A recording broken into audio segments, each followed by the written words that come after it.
Bonjour les amis, c'est Amélion. Il y en a eu. Donc, vous allez choisir parmi toutes les revendications que vous avez trouvées, vous, individuellement. Vous allez vous mettre en équipe et vous allez choisir celles qui vous intéressent, sur lesquelles vous allez travailler et vous allez devoir les présenter d'une certaine façon. Je vous propose donc les façons suivantes. D'abord, vous pouvez faire une bande dessinée. Vous pouvez aussi faire une histoire romancée. Vous pouvez faire une affiche cartonnée. Vous pouvez faire un enregistrement audio ou encore vous pouvez faire une production.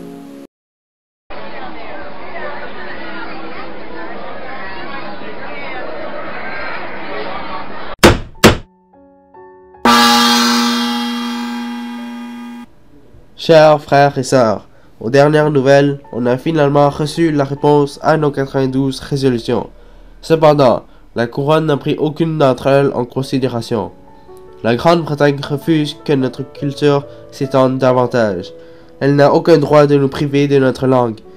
Les Français ont vécu en Amérique depuis déjà plus de 300 ans. Ils croient toujours qu'ils peuvent nous assimiler. Ils peuvent peut-être nous priver de nos droits, mais nous ne serons jamais des Anglais. Nous devons avoir le droit au poste administratif. Ce n'est pas juste aux Britanniques de gouverner notre colonie. Il est temps qu'on se lève, qu'on s'exprime. On doit surpasser notre peur et obtenir le respect de la langue que nous méritons.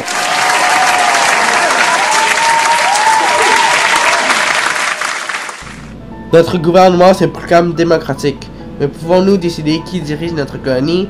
Non, nous ne faisons qu'élire quelques gens qui proposent des lois toujours refusées. Et par qui? Les Anglais, ou plutôt un Anglais. Non seulement il contrôle la colonie en entier, il a le droit de veto. Avec ce pouvoir-là, celui-ci n'a même pas besoin de tenir compte de nos idées et solutions avant de les refuser. Une démocratie truquée. Les membres du conseil législatif devraient être élus et non pas nommés par ce gouverneur. Et un gouvernement responsable doit être mis en place. Certains trouvent que nous nous préoccupons seulement des intérêts de notre population, mais sachez que les groupes anglophones du Haut-Canada aussi désapprouvent du régime politique du gouvernement actuel. Cependant, n'est-ce pas que la population canadienne-française subit une discrimination raciale malgré notre majorité? Il ne faut pas se laisser faire. Je propose de boycotter les produits de l'Angleterre. La violence ne servira à rien dans cette lutte.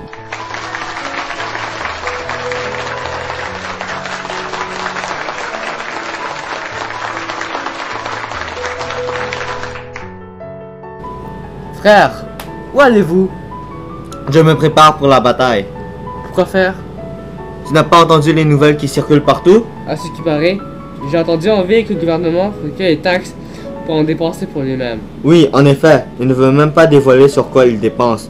On suppose que le gouvernement utilise cet argent pour ses propres intérêts, et non pour enrichir la société, et il refuse de nous prouver le contraire. Vous n'avez pas tort.